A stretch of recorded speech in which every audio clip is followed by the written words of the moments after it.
Hello everyone, क्या हाल चाल? Doing great. आज की क्लास में आप पढ़ेंगे बैड डेब्ट डिडक्शन। बैड डेब्ट की डिडक्शन किन कंडीशंस पे आपको मिलती हैं। Then you will understand bad डेब्ट की अगर रिकवरी हो जाए तो उसकी taxability, in fact many other things associated with bad डेब्ट। But before we go into bad डेब्ट प्रोविजंस कि भाई बैड डेब्ट से रिलेटेड इनकम टैक्स में क्या प्रोविजन है, दो टर्म के बीच का डिफरेंस अच्छे से समझ लें जो आपने अकाउंटिंग में भी देख रखा है, प्रोविजन फॉर बैड डेब्ट और बैड डेब्ट। इसमें क्या अंतर होता है? I am not talking anything with respect to income tax. In general accounting terms आप मुझे बताइए कि प्रोविजन फॉर बैड डेब्ट्स और बैड डेब्ट्स में क्या अंतर होता है।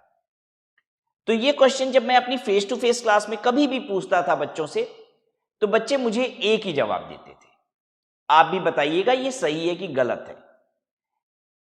आप बच्चे बताते हो मुझे कि प्रोविजन फॉर बैड डेब्ट का मतलब होता है अगर सर डाउटफुल है कि पैसा डूबेगा कि नहीं, मतलब मुझे लगता है पैसा डूब भी सकता है, नहीं भी डूब सकता है, then it is called provision for bad debts. But when I am sure कि पैसा डूबेगा, then I call it as bad डेब्ट। Understood? I am repeating once again कि आप बच्चों का क्या ओपिनियन है। आप भी सोचिए कि क्या आपका ऐसा ओपिनियन है कि नहीं है कि अगर पैसा डूबेगा, एक बिजनेसमैन को ऐसा लगता है, ठीक है, तो वो कहता है इट्स बैड डेब्ट। लेकिन जब डाउटफुल होता है कि पैसा डूब भी सकता है, नहीं भी डूब सकता है, तो उसे कहता है वो प्रोविजन फॉर बैड डेब्ट्स। जल्दी से बताइए, लिख के बताइए, इज दिस योर ओपिनियन और नॉट, और you have a different opinion? तो let me now tell you. अच्छा, जब भी आप लिखते हैं तो पॉज करके लिखा करिए। अगर अभी तक पॉज नहीं किए तो पॉज करके लिखिएगा, ठीक है? नहीं तो तब तक पता चला आंसर ही आ गया आपके पास आपके लिखने के पहले। Okay, so now let me tell you, अगर आपका ऐसा ओपिनियन है then you are absolutely wrong, आप गलत हैं। ये प्रोविजन फॉर बैड डेब्ट और बैड डेब्ट का मतलब होता ही नहीं है। What is provision for bad डेब्ट? प्रोविजन फॉर बैड डेब्ट का मतलब होता है पास्ट एस्टिमेट के हिसाब से बैड डेब्ट मेरा जनरली कितना हो जाता है। पैसा किसका डूबेगा, डूबेगा नहीं डूबेगा, ये सारी बात नहीं है। जैसे मैं एक व्यापारी हूं, पिछले 10 साल से व्यापार कर रहा हूं, और मुझे मालूम है कि अगर उधार बेचा जाए, देखिए बैड डेब्ट तभी होगा जब उधार में माल बेचा है। अगर नगद में माल बेचा है, तुरंत पैसा आ गया, तो डूबने का प्रश्न ही नहीं उठता। मैं एक व्यापारी हूं, पिछले 10 साल से व्यापार कर रहा हूं, मैं ये जानता हूं कि उधार में माल बेचो ना तो 3% डूब ही जाता है। मतलब अगर 1 करोड़ रुपए का माल उधार में दे दो, कई लोगों को दिया है हमने, किसी को 10 लाख का, किसी को 2 लाख का, किसी का 4 लाख का, किसी को 50,000, 60,000, ऐसे कुल मिला के 1 करोड़ रुपए का उधार बांट रखा है हमने, उधार में माल दे रखा है। तो 3% यानी कि 3 लाख रुपया मोटा मोटी हर साल डूब जाता है। ये मेरा पास्ट एक्सपीरियंस कहता है, 10 साल का एक्सपीरियंस है मुझे धंधे का। मुझे मालूम है कि उधार में माल अगर 1 करोड़ का बेच देंगे तो 3% पैसा मेरा डूब जाता है धंधे में, यानी कि 3 लाख रुपया का मेरा बैड डेब्ट होगा। इसे कहा जाता है प्रोविजन फॉर बैड डेब्ट। अंडरस्टूड? आप हमेशा देखोगे आपके क्वेश्चंस वगैरह में भी जो अकाउंटिंग के होते हैं, प्रोविजन फॉर बैड डेब्ट हमेशा परसेंटेज में डिफाइन करता था। कहता है 5% प्रोविजन फॉर बैड डेब्ट है, 3% प्रोविजन फॉर बैड डेब्ट है। What is this provision for bad डेब्ट? आर यू एस्टिमेटिंग इस साल जो हमने लोगों को माल बेचा है, क्या हम उसमें से बैठ के कर रहे हैं? नहीं नहीं, ये मोहन का ना डूब सकता है, इसके चांसेस हैं, इसलिए हम प्रोविजन बना रहे। नहीं, अरे किसी को भी हम आइडेंटिफाई नहीं कर रहे हैं। ये तो मेरा पास्ट एक्सपीरियंस कहता है कि किसी को भी बेच दो यार, किसी को भी बेच दो। अगर 1 करोड़ रुपए तक का माल बिका होगा तो 3% मोटा मोटी डूब जाएगा। हर साल ऐसा ही होता है। जितना भी माल हम उधार में बेचते हैं उसका मोटा मोटी 3% का एवरेज पकड़ लीजिए, इतना पैसा मेरा डूब जाता है। इसे कहा जाता है प्रोविजन फॉर बैड डेब्ट। ठीक है, जब हम प्रोविजन फॉर बैड डेब्ट बनाते हैं तो क्या हम ये बात बोलते हैं कि किसका पैसा डूबेगा? नो। देखिए, मेरे कई सारे डेटर्स हैं, डेटर ए, डेटर बी, डेटर सी, डेटर डी, डेटर ई, डेटर एफ, ऐसे ऐसे करके कई सारे हैं। इन सबको कुछ कुछ मैंने माल उधार में बेचा है। ए को 3 लाख का बेचा है, इसको 2 लाख का बेचा है, इसको 50,000 का बेचा है, इसको 6 लाख रुपए का बेचा है। ऐसे करके टोटल 1 करोड़ रुपए का माल मैंने उधार में बेचा है। ठीक है, और मेरा पास्ट एक्सपीरियंस कहता है कि 3% पैसा डूब जाता है। पास्ट एक्सपीरियंस क्या कहता है?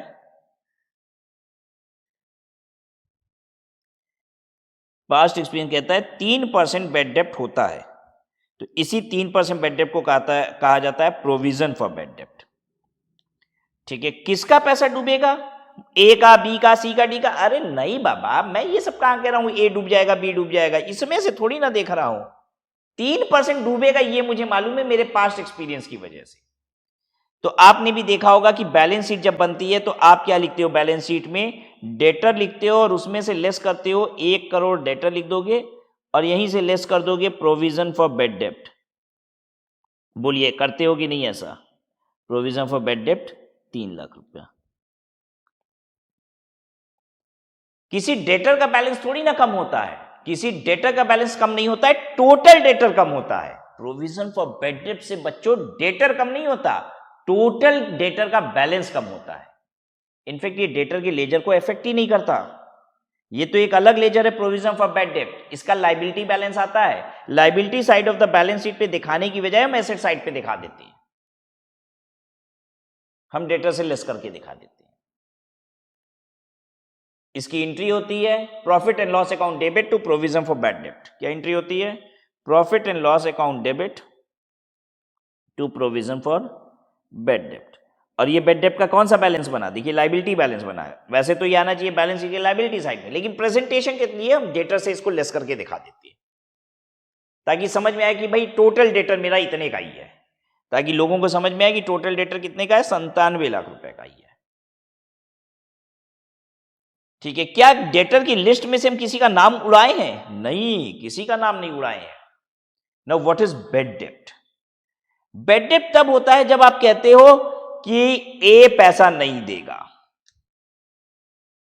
बेड डेप्ट क्या होता है? जब आप कहते हो कि ए पैसा नहीं देगा, ये था प्रोविजन। अब हम बेड डेप्ट बताते हैं। जैसे आपने एंट्री की सेल की, तो आप एंट्री क्या करोगे? ए डेबिट टू सेल्स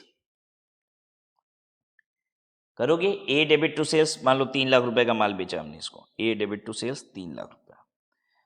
या चलो हम कहते हैं बी पैसा नहीं देगा, मान लो बी पैसा नहीं देगा, तो बी को हमने कितना, क्योंकि 3 लाख से आप कहीं बाद में ये ना सोचो कि हम उसी प्रोविजन के बारे में बात कर रहे हैं, इसलिए मैं ऐसा कर रहा हूं बस।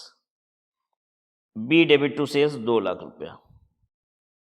ठीक है, और जब हम बेड डेप्ट की एंट्री मारेंगे तो बेड डेप्ट की एंट्री कैसे होती है?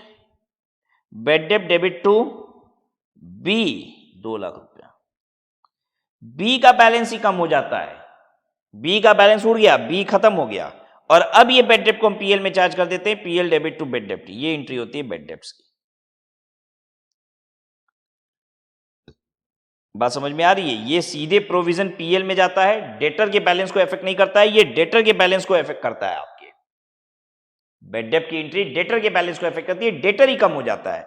तो बेड डेप्ट में क्या होगा कि डेटर बी खत्म हो गया, अब तो अब जब हम डेटर की टोटल मारेंगे तो वो आएगा ही कितना? 98 लाख, क्योंकि बी का बैलेंस उड़ जाएगा, बी खत्म हो जाएगा, इसका बैलेंस नील हो जाएगा। ये आ रही है बात समझ में सबको? बेड डेप्ट की एंट्री में डेटर गायब हो जाता है, प्रोविजन में टोटल डेटर कम हो जाता है, सारे डेटर एग्जिस्ट करते हैं। आपको इनकम टैक्स में क्या अलाउ होता है? प्रोविजन अलाउ होता है या बेड डेप्ट अलाउ होता है? तो ये अलाउड है इनकम टैक्स में, ये अलाउड इन इनकम टैक्स है, जबकि ये वाली entry not allowed in income tax है, ये आपको अलाउ नहीं होती, ये इनकम टैक्स में अलाउ नहीं होता। बस आपने लास्ट क्लास में देखा था कि बैंकों को 7.5% तक का प्रोविजन बनाने को मिलता है, 8.5% तक का, टोटल इनकम का 8.5% तक का प्रोविजन बैंक बना सकते हैं। ठीक है, बैंक के अलावा बाकी को प्रोविजन बनाने का अधिकार नहीं है। बाकी लोग बेड डेप्ट चार्ज कर सकते हैं, प्रोविजन फॉर बेड डेप्ट चार्ज नहीं कर सकते हैं। अब ऐसा क्यों? बेड डेप्ट चार्ज करने दिया जा रहा है, प्रोविजन फॉर बेड डेप्ट क्यों नहीं चार्ज करने दिया जा रहा है? एक्चुअल में जब आप बेड डेप्ट की एंट्री करते हो ना, तो टेक्निकली इस एंट्री का मतलब क्या होता है ये समझिए। जब आप ये एंट्री करते हो बेड डेप्ट डेबिट टू ए, बेड डेप्ट डेबिट टू बी 2 लाख रुपया, इस एंट्री का मतलब होता है आप ये दुनिया को बता रहे हो कि बी पैसा नहीं देगा।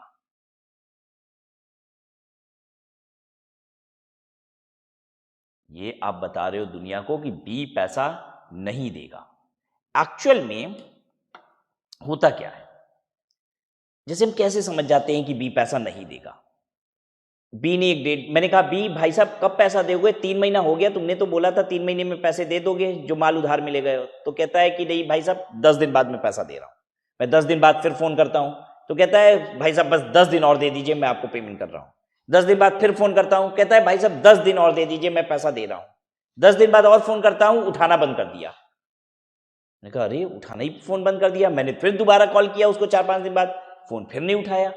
फिर मैं उसकी दुकान पे आदमी भेजा कि जाओ देखो जरा वो है कि नहीं है। ठीक है, तो जब दुकान पे आदमी पहुंचा तो वो वहां मिल गया। बोलता है कि भाई साहब को बोल देना कि बस 10 दिन में पैसा दे रहा हूं। ठीक है, 10 दिन बाद फिर फोन करता हूं मैं, फोन फिर नहीं उठाता है। फिर आदमी को भेजता हूं तो आदमी जैसे ही पहुंचने वाला था वो दूर से देख लेता है, वो कहीं अगल बगल गायब हो जाता है। दुकान पे बस स्टाफ बैठा हुआ है उसका, और स्टाफ को समझा के चला जाता है कि देखो आएंगे तो बोलना कि बहुत दिन से आ नहीं रहे हैं। ठीक है, तो मेरा आदमी आता है, मुझे बताता है कि मुझे दूर से ही देख के वो गायब हो गया था और फिर उसके बाद वो मिला नहीं। ठीक है, फिर उसके बाद और भी प्रयास किए जाते हैं और हर प्रयास फेल हो जाता है। मुझे समझ में आ जाता है ये बंदा पैसा नहीं देगा, तो हम ये एंट्री कर डालते हैं bad debt debit to b कि भाई इसका पैसा नहीं होगा। अकाउंटिंग में ये छोटी बात है बैड डेट टू बी, आज तक आपको ये बात पता नहीं होगा, लेकिन इस एंट्री का मतलब होता है कि बी के चेहरे पे आपने कालिक पोत दी, उसे बदनाम कर दिया। आपको लग रहा होगा सर अकाउंट्स में हम एक एंट्री मार दी, उसके मुंह पे कालिक कहां से पुत गई, वो बदनाम कैसे हो गया? अरे हो गया भाई साहब, आइए समझाता हूं आपको। ठीक है, आप हमेशा छोटी कंपनी के बारे में सोचते हो, छोटे बिजनेस के बारे में सोचते हो, जरा एक बड़े बिजनेस के बारे में सोचिए। वो आपने एक मूवी देखी थी जो धीरूभाई अंबानी की लाइफ पे आई थी, एकदम मुझे नाम स्किप हो रहा है उसका, अभिषेक बच्चन उसमें एक धीरूभाई अंबानी का रोल प्ले कर रहे थे। नाम मालूम है क्या आपको मूवी का?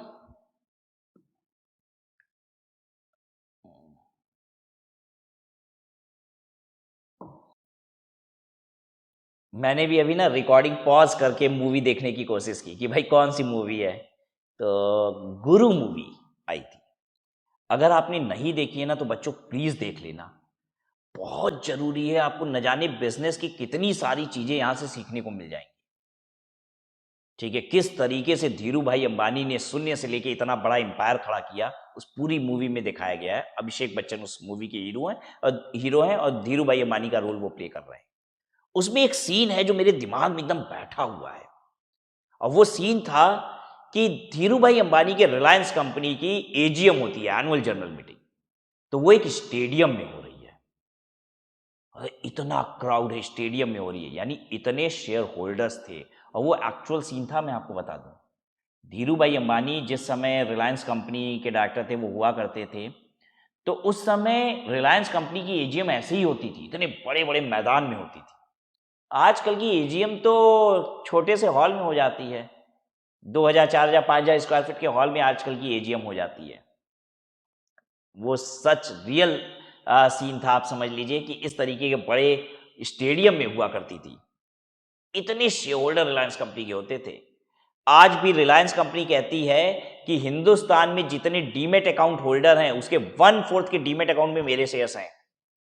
अरे इतने ज्यादा लोग रिलायंस कंपनी के शेयर आज भी खरीदते हैं। मतलब every 1 demat account out of 4 demat account has the holding of Reliance shares.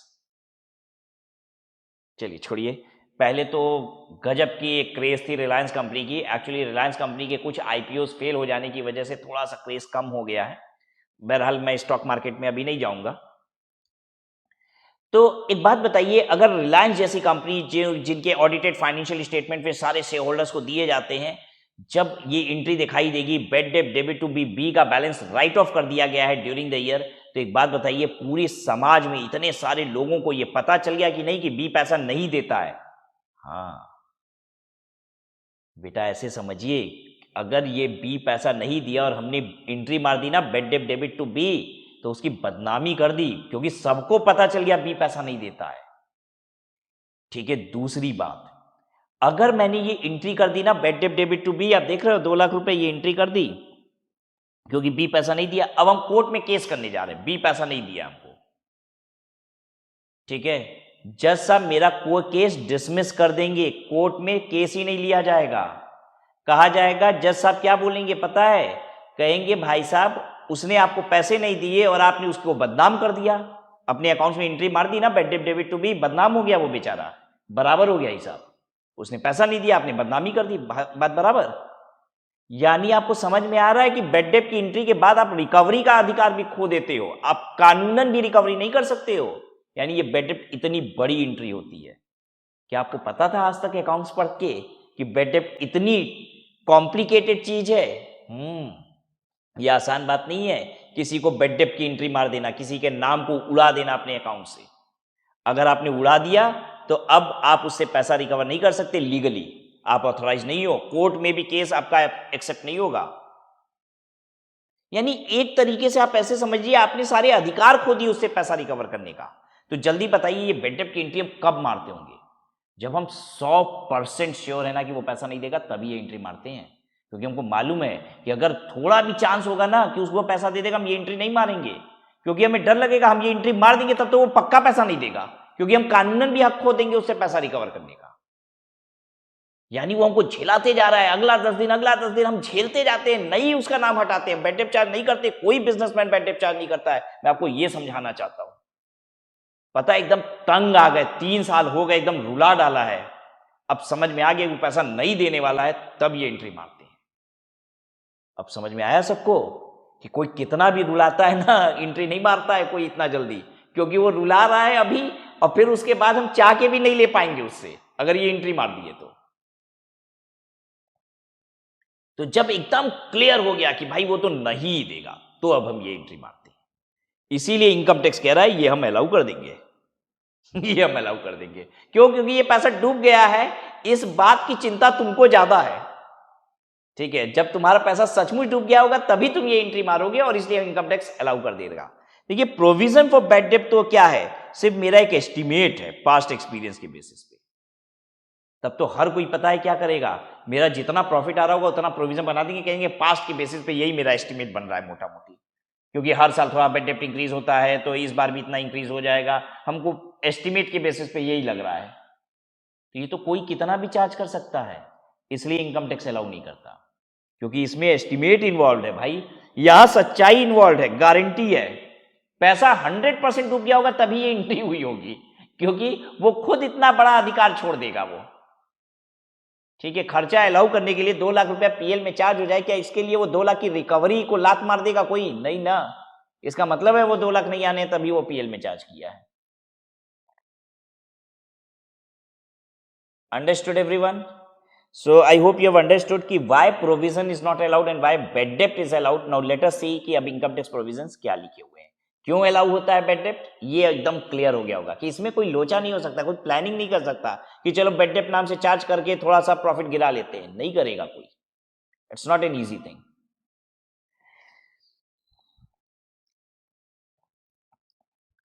A bad debt shall be allowed as deduction if the debt has been taken into account in computing the income of the previous year or any earlier previous year. कह रहा है bad डेप्ट तभी आपको allow होगा as deduction अगर वो डेप्ट कभी ना कभी आपकी इनकम कंप्यूट करने में हिस्सा बना था। कह रहा है कोई भी डेप्ट आपको हम अलाउ करेंगे एज डिडक्शन, मतलब आपके डेप्ट को हम पीएल में चार्ज करने देंगे, मतलब आपने कुछ दिया वो बेड डेप्ट की तरह हम चार्ज करने देंगे अगर वो पैसा कभी ना कभी आपकी इनकम बना था।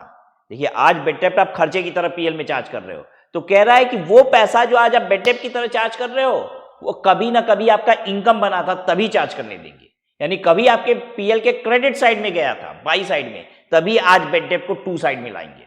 तो आइए मैं दिखाता हूं कि वो गया था कि नहीं गया था। देखिए आपने एंट्री मारी थी बेड डेप्ट बी डेबिट टू सेल्स, तो सेल्स कहां जाता है? पीएल में। पीएल में सेल्स जाता है बाई साइड में। तो क्या यहां पे ये 2 लाख रुपया गया था? हाँ, जो सेल्स की टोटल फिगर थी उसके अंदर 2 लाख रुपया था, तो आज ये बेड डेप्ट हमको चार्ज करने दिया जाएगा, टू बेड डेप्ट। अब आपको समझ में आया क्या कहना चाहता है?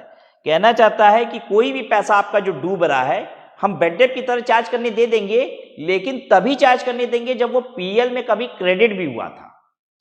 जैसे पैसा डूबने का तो ये भी हो सकता है आपने किसी को एडवांस दिया, वो पैसा डूब गया। जैसे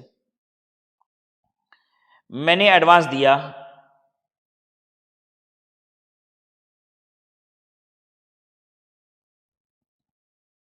advance to mister a to bank 5 lakh रुपया,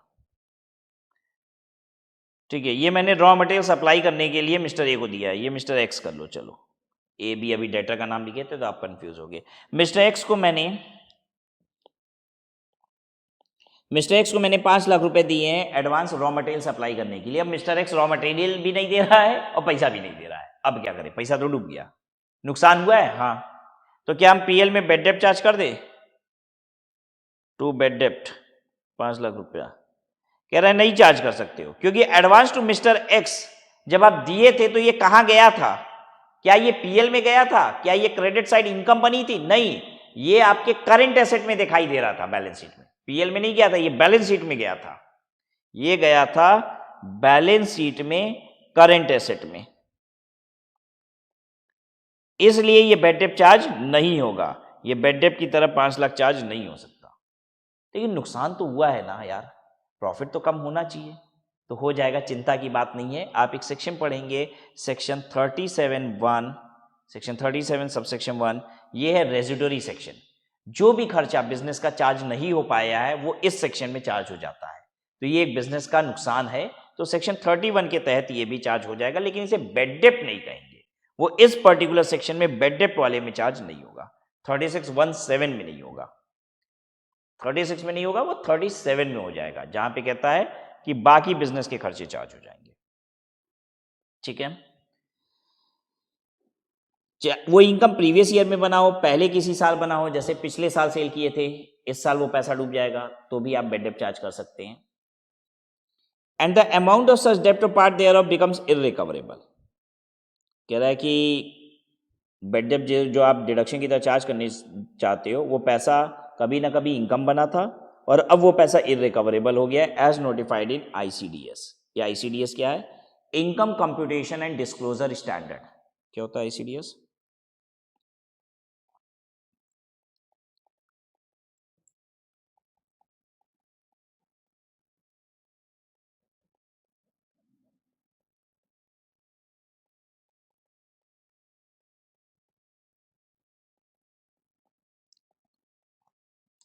income computation and disclosure standard, जिस तरीके से अकाउंटिंग में अकाउंटिंग स्टैंडर्ड होते हैं, कॉस्टिंग में कॉस्ट अकाउंटिंग स्टैंडर्ड्स होते हैं, वैसे इनकम टैक्स में income computation and disclosure standard होते हैं, ठीक है।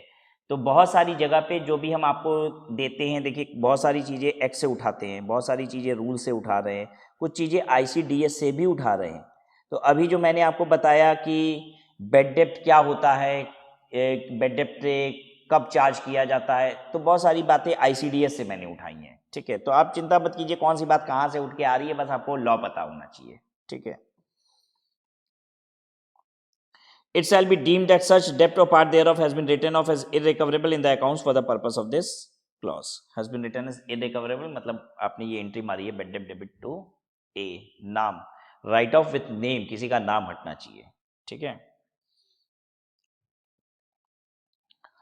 एक्सप्लेनेशन इसके में यही बताएगा कि एडवांस दिए थे रॉ मटेरियल परचेज करने के लिए 10,000 रुपया, ठीक है। मिस्टर एक्स को दिए थे, मिस्टर एक्स ना तो गुड्स दे रहा है और ना ही पैसा वापस कर रहा है, बैंकरप्ट हो गया है, ठीक है। तो एसएससी उसको डेप्ट को बेड डेप्ट की तरह राइट ऑफ करना चाहता है, क्या पॉसिबल है? नहीं, बेड डेप्ट की तरह राइट ऑफ नहीं होगा, वो दूसरे बिजनेस के खर्चे की तरह चार्ज हो जाएगा 37(1) में।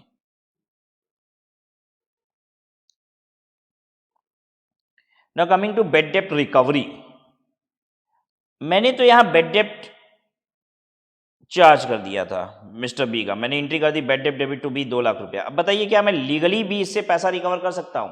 नहीं, खो दिया, सारे अधिकार खो दिए। तो एक बात बताइए, क्या बी पैसा देगा? अब हमको बी पैसा देगा? अरे देने को तो दे ही सकता है, वो ईमानदारी की मूरत है। कहता है तुम बदनाम कर दिए तो क्या हुआ, मेरे मुंह पे कालिक पोत दिए तो क्या हुआ, अरे मेरे कर्म ही ऐसे किए थे, बी इतना अच्छा है। कह रहा है कि मैंने पैसे नहीं दिए क्योंकि मेरी स्थिति बहुत खराब थी, इसलिए मैं नहीं दे पाया, बहुत परेशानियां चल रही थी, ठीक है, एक एक पैसे के लिए मोहताज हो गए थे, इसलिए पैसा नहीं दे पाए थे, इसलिए बहाने कर रहे थे। तो ठीक तो है तुमने काली पोती, वो खुद ही कह रहा है बहुत अच्छा किए, हम इसी लायक थे, इतने मैं बहाने कर रहा था, लेकिन आज मेरे पास पैसा है, ये लीजिए 2 लाख रुपए दे रहा है। क्या वो खुद से दे सकता है? हाँ दे सकता है। मैं ये कह रहा हूं कि कानूनन मैं पैसा नहीं निकलवा सकता। अगर मैंने बैड डेप्ट की एंट्री मार दी है तो मैं उससे पैसा नहीं निकलवा सकता हूं, ठीक है। लेकिन वो खुद मुझे दे सकता है कि नहीं? दे सकता है। वो आया मेरे पास 2 लाख रुपए दे दिया। अब इनकम टैक्स क्या कहता है? कहता है अगर तुमको पैसा आ गया है तो टैक्सेबल हो गया भाई साहब, क्योंकि तुम तो कह रहे थे पैसा नहीं आएगा, तो बैड डेप्ट की तरह चार्ज किए पीएल में, अब पैसा आ गया है तो टैक्सेबल हो जाएगा। एंट्री क्या होगी? बैंक डेबिट टू बैड डेप्ट रिकवरी और फिर बैड डेप्ट रिकवरी टू पीएल। ध्यान दीजिएगा मेरी बात को, जो मैं समझाना चाहता हूं कि बैड डेप्ट की रिकवरी लीगली तो आप कर नहीं सकते हो, लेकिन फिर भी सामने वाला अगर ईमानदार है तो वो पैसा दे देगा आपको, और दे दिया है तो टैक्सेबल हो जाएगा, ठीक है। Where a deduction has been allowed in respect of bad debt and the bad debt subsequently recovered, then the amount so recovered shall be deemed to be the income under the head PGBP of the previous year in which the amount is so recovered. This shall apply even if the business or profession is not into existence in the previous year in which recovery is made. पता है पैसा वो लेके आया 10 साल बाद, 10 साल बाद तो हम वो धंधा भी बंद कर दिए थे, तो भी ये बैड डेप्ट रिकवरी मेरी पीजीबीपी की इनकम बनेगी। धंधा आपका चालू है नहीं चालू इस बात से फर्क नहीं पड़ता, अगर बैड डेप्ट आपने पहले चार्ज किया था, आज उसकी रिकवरी होगी तो वो आपकी इनकम बनेगी, पीजीबीपी की इनकम बनेगी। धंधा नहीं है, बंद हो गया, तो भी पीजीबीपी की इनकम है, ठीक है। For example 1 lakh is recoverable from debtor mister a, the assessee writes off 40,000 as bad डेप्ट in the previous year 31 March 2018। देखिए 1 लाख रुपया मिस्टर ए से मिलना था, हमने 40,000 बैड डेप्ट चार्ज कर दिया, मतलब एकदम क्लियर हो गया कि 40,000 तो अब वो नहीं देगा, ठीक है। उसने खुद ही कह दिया 40,000 तो मैं नहीं दूंगा, ठीक है, यानी 60,000 रुपये मिलने वाला है। Subsequently the previous year 31 March 2024 70,000 is recovered from mister A. अब 70,000 रुपया आ रहा है, ठीक है। डेटर का बैलेंस कितना था? 1 लाख। मैं आपको एंट्री करके दिखाऊं, ये कहना क्या चाहता है? डेटर का बैलेंस 1 लाख था, इसका मतलब आपने एंट्री की थी ए डेबिट टू सेल्स 1 लाख रुपया। इसने कहा कि मैं आपको 40,000 दूंगा ही नहीं, तो भाई मैंने तुरंत 40,000 रुपया बैड डेप्ट चार्ज कर दिया। एंट्री कैसे करेंगे? बैड डेप्ट डेबिट टू ए 40,000, और ये 40,000 रुपया मैंने पीएल में भी चार्ज कर लिया, क्योंकि बैड डेप्ट का मतलब तो सीधे बदनाम कर देना होता है भाई, तो आपको बैड डेप्ट चार्ज करने को मिल जाता है पीएल में, ये अलाउड है आपको। 40,000 रुपया आप चार्ज कर लीजिए, ठीक है। प्रोविजन भी हम चार्ज करते हैं पीएल में, लेकिन वो डिसअलाउ हो जाता है, बाद में जो भी प्रॉफिट आता है प्रोविजन वापस से एड बैक हो जाता है, मतलब डिसअलाउ हो जाता है, ठीक है। ये अलाउड रहेगा आपका। अब मिस्टर ए का बैलेंस कितना हो गया? 60,000। अब मिस्टर ए का बैलेंस कितना हो गया? अब बैलेंस शीट में इस एंट्री के बाद ए कितने का दिख रहा होगा? 60,000 रुपया, मतलब वो डेटर के अंदर होगा, डेटर की लिस्ट में होगा ए, 60,000 रुपया दिख रहा है। अब इसके बाद इससे 70,000 रुपया आ जाता है, तो हम एंट्री क्या करेंगे? बैंक अकाउंट डेबिट 70,000 रुपया। ए से कितना आया है? ए का तो 60,000 बैलेंस ही था ना, तो 60,000। अब बाकी 10,000 रुपया जो एक्स्ट्रा आ गया वो क्या है? वो है बैड डेप्ट रिकवरी 10,000 रुपया, और ये बैड डेप्ट रिकवरी अब पीएल में इनकम बनेगा, ठीक है। तो हम अभी इसको इनकम कैसे बनाएंगे? बैड डेप्ट रिकवरी डेबिट टू पीएल 10,000 रुपया। यही कहानी एग्जाम्पल में है पूरा, आप भी नोट कर लीजिए। तो पूरे एग्जाम्पल को मैंने एंट्री के हिसाब से समझा दिया, जर्नल एंट्री के हिसाब से।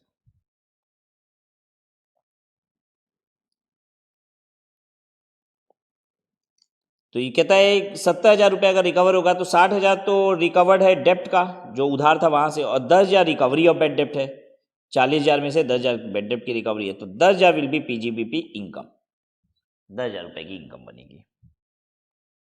Now coming to relevant case laws, bad डेप्ट से रिलेटेड कुछ केस लॉज भी हैं, और मैंने आपको बताया है कि इनकम टैक्स लॉ का मतलब क्या है। सिर्फ इनकम टैक्स एक्ट नहीं, income tax act, rules, government notification, finance act annual, circular से क्लैरिफिकेशन, जुडिशियल डिसीजन भी, यानी कोर्ट के जो केसेस है उनकी जो जजमेंट आई हुई है वो भी आपके लिए लॉ है, ठीक है। तो 2 केस लॉज बैड डेप्ट से रिलेटेड है, ये आपको याद रखना पड़ेगा, पीके कैमाल और वीरभद्र राव।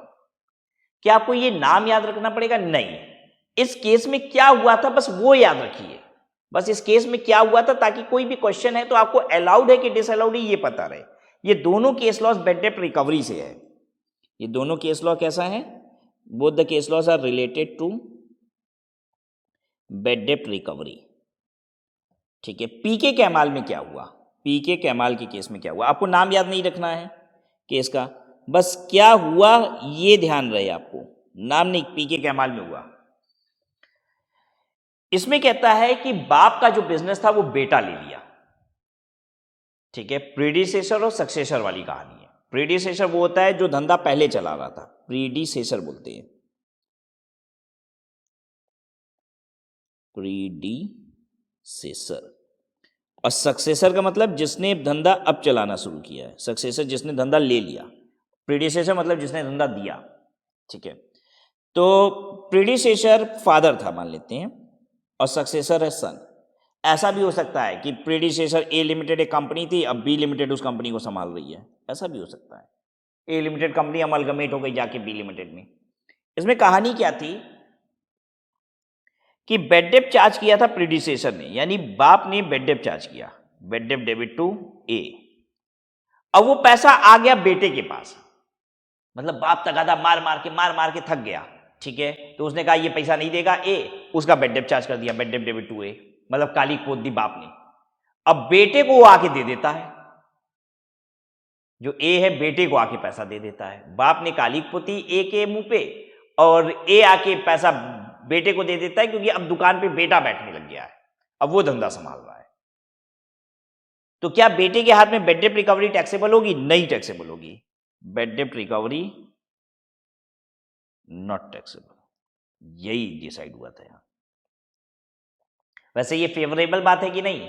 बढ़िया तो बात है, बेटे के हाथ में जो सक्सेसर है उसके हाथ में बेड डेप्ट की रिकवरी टैक्सेबल नहीं हो रही है, जबकि नॉर्मली तो बेड डेप्ट की रिकवरी टैक्सेबल होती है। यानी सरकार ये कोर्ट ये कहना चाह रहा था कि जिसने खर्चा चार्ज किया उसी की इनकम बनाएंगे।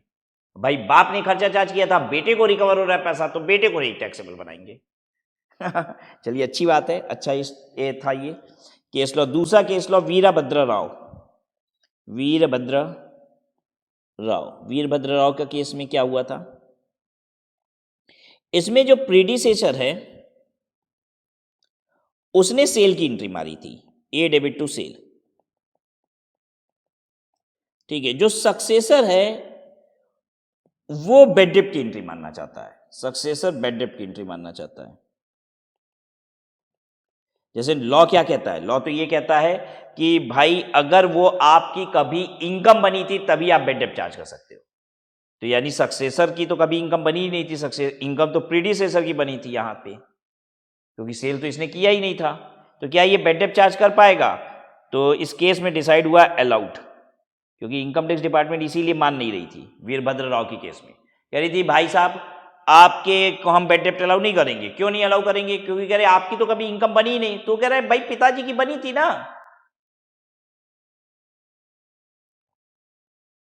तो कोर्ट ने फाइनली डिसीजन लिया कि यस मिस्टर ए बेड डेप्ट चार्ज कर सकता है। यानी ये दोनों ही केस लो कैसे याद रखेंगे क्या डिसाइड हुआ था? आप बस ऐसे याद रखो कि बेड डेप्ट रिकवरी से जो भी केस लॉस है सब फेवरेबल है, फायदे वाला है, टैक्स पेयर के लिए फायदेमंद बात है। बेड डेप्ट की रिकवरी हो जाए सक्सेसर के केस पे, कहिए नॉट टैक्सेबल। बेड डेप्ट चार्ज करना है सक्सेसर को, तो कहिए यस अलाउड। अच्छी तो बात है, बेड डेप्ट की रिकवरी हो रही है तो नॉट टैक्सेबल, लेकिन अगर सक्सेसर बेड डेप्ट चार्ज करना चाहता है तो अलाउड है। प्रीडिसेसर ने बेड डेप्ट की एंट्री मारी, सक्सेसर को बेड डेप्ट की रिकवरी हो गई, नॉट टैक्सेबल। प्रीडिसेसर ने सेल की एंट्री मारी, बेड डेप्ट कह रहा है, और प्रीडिसेसर ने सेल की एंट्री मारी, सक्सेसर कह रहा है कि हम उसको बेड डेप्ट चार्ज करेंगे, तो कोर्ट कहता है हाँ हाँ कर लो। तो दोनों केस फेवरेबल है, आप इस तरीके से याद रखिएगा, बेड डेप्ट रिकवरी का दोनों केस फेवरेबल है। बस एग्जाम में इससे रिलेटेड क्वेश्चन आए कि हाँ ये जो रिकवरी है बेड डेप्ट की, ये उस सेल के उस बेड डेप्ट के रिस्पेक्ट में है जो फादर ने चार्ज की थी, तो ठीक है आपके हिसाब से वो क्या है? टैक्सेबल नहीं है, बस वो इनकम में नहीं जुड़ी है, काम खत्म। तो आपको बस कंक्लूजन पता होना चाहिए ताकि आप न्यूमेरिकल अकॉर्डिंगली सॉल्व कर सकें। I hope both this cases are clear to you. Bed dept you have understood, provision for bad डेप्ट से डिफरेंस आपने समझा, जो अकाउंटिंग में बहुत ज्यादा यूज होता है, और उसकी भी आपको क्लैरिटी मिली होगी आज की क्लास में। कुल मिला के मजा आया कि नहीं? ये कॉन्सेप्ट आपको अच्छा लगा कि नहीं? जो आपको बहुत अलग ढंग से मैंने प्रोविजन फॉर बेड डेप्ट और बेड डेप्ट समझाया, ये मुझे भी बताइएगा कमेंट के जरिए। आज की क्लास को यहीं पे समाप्त करेंगे।